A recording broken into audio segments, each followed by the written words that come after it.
نحمده ونصلي على رسوله الكريم اما بعد فاعوذ بالله من الشيطان الرجيم بسم الله الرحمن الرحيم شهر رمضان الذي انزل فيه القرآن هدى للناس وبينات من الهدى والفرقان صدق الله العظيم. قال النبي صلى الله عليه وسلم اللهم بارك لنا في رجب شعبان وبلغنا رمضان.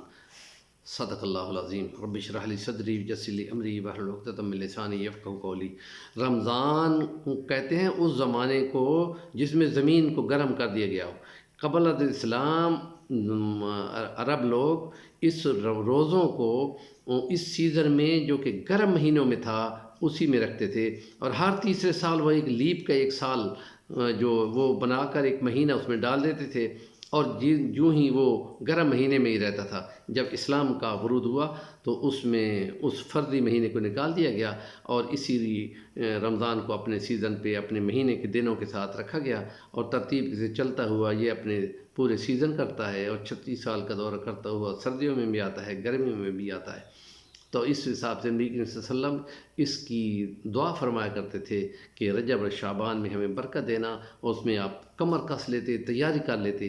اور جب رمضان شریف آتا تو نبی کریم صلی اللہ علیہ وسلم جبرائیل امین کے آنے پر ہر رات میں قرآن مجید کا دورہ کیا کرتے تھے، اور اس کی برکت سے نبی کریم صلی اللہ علیہ وسلم یوں لگتا کہ تیز ہوا کی طرح نیکیاں کرنے والے تھے اور مال کو خرچ کرنے والے سخی بن جاتے تھے.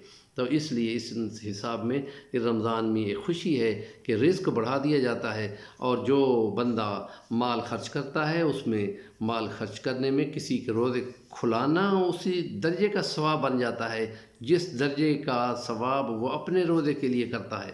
اور یہ چاہے کہ وہ کھجور کے ساتھ کرائے، چاہے پانی کے گھونٹ کے ساتھ کرائے، چاہے کہ افطاری کرا کے کرے، تو یہ ایک ثواب کا سیزن ہے. نبی کریم صلی اللہ علیہ وسلم نے فرمایا کہ افطاری کے وقت مسلمان کو 2 خوشیاں ملتی ہیں. ایک جس وقت وہ کھانے سامنے رکھ کر انواع و اقسام کے نعمتیں پاتا ہے اور روزہ کھولتا ہے، اور اس کو امید ہوتی ہے کہ اللہ پاک میرا یہ روزہ اس کی رضا کے لیے جو کھانا پینا اس نے چھوڑا تھا وہ پسند کیا ہوگا، قبول کیا ہوگا.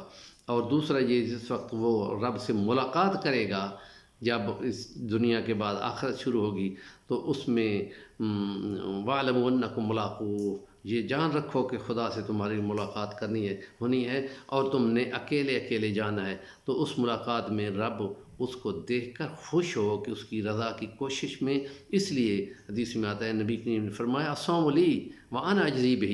کوئی دیکھے نہ دیکھے اس کو یقین ہے کہ رب تو مجھے دیکھتا ہے، اور کہیں اکیلے دکیلوں میں اور وہ فریج سے شربت نکال کے پی سکتا ہے لیکن ایک گھونٹ بھی نہیں پیتا، اس کو یہ یقین ہوتا ہے کہ میں نے اللہ کے لیے روزہ رکھا ہوا ہے. یہ چیز اللہ کو بہت زیادہ پسند ہے. اس لیے آتا ہے کہ وہ خدا پاک نے جنت کے ایک دروازے کا نام ہی ریان رکھا ہوا ہے، جس میں صرف روزے داروں کو پکارا اور بلایا جائے گا. اور ہم مسلمانوں کو اس کی کوشش ہونی چاہیے کہ اپنے روزے کو ایمانا و احتساباً اس نیت سے بنائیں کہ انشاءاللہ اس پہ خدا کے نبی صلی اللہ علیہ وسلم نے جو ثواب بتائے ہیں وہ سارے ملیں گے.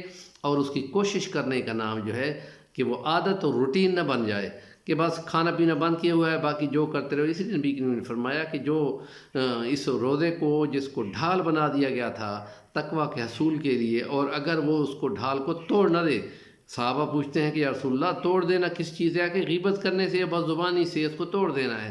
تو پھر ایسے روزے کی خدا کو کوئی پرواہ نہیں ہے کہ وہ بھوکا اور پیاسا بے شک پھرتا رہے. یہ ایک وارننگ ہے اس میں کہ وہ جو اللہ کی رضا کے لیے سارے دن میں طلوع سحر سے لے کے غروب آفتاب تک ان کاموں سے رکا رہا ہے، تو وہ ان کو تیاری کے ساتھ رکھے، اور اس میں وہ قرآن مجید کی زیادہ سے زیادہ تلاوت کرے، اور اس میں راتوں کو نوافل پڑھے اور نوافل پہ یقین رکھے، اور غریب غربا کو کھلانے کا اور صدقات بڑھانے کا کوشش کرے.